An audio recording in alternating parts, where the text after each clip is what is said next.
એ ભગવાનમાં પ્રેમ કરવા જશે ને તોય પ્રેમ નહીં થાય. તમે જોજો, તમારા કુટુંબમાં પારસ્પરિક પ્રેમ નહીં હોય અને તમે ભગવાનમાં પ્રેમ કરવા જશો ને તો પ્રેમ નહીં થાય. આપણે પેલો આપણા કુટુંબમાં પારસ્પરિક પ્રેમ હોવો જોઈએ, પતિ પત્નીમાં પ્રેમ હોવો જોઈએ, આપણા મા બાપમાં પ્રેમ હોવો જોઈએ, આપણા પરિવારમાં પ્રેમ હોવો જોઈએ.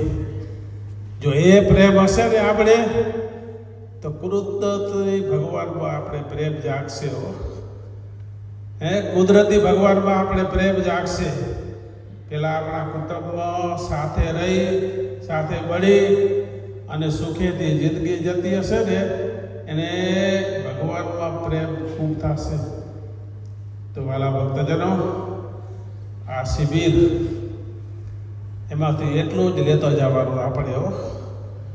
પારસ્પરિક આપણામાં પ્રેમ ન હોય ને, પતિ પત્નીમાં પ્રેમ ન હોય, આપણા મા બાપમાં પ્રેમ ન હોય, આપણા સત્સંગીમાં પરસ્પર પ્રેમ ન હોય તો પ્રેમ કરવાનો, આપણા કુટુંબમાં પ્રેમ કરવાનો, આપણા સત્સંગીમાં પ્રેમ કરવાનો.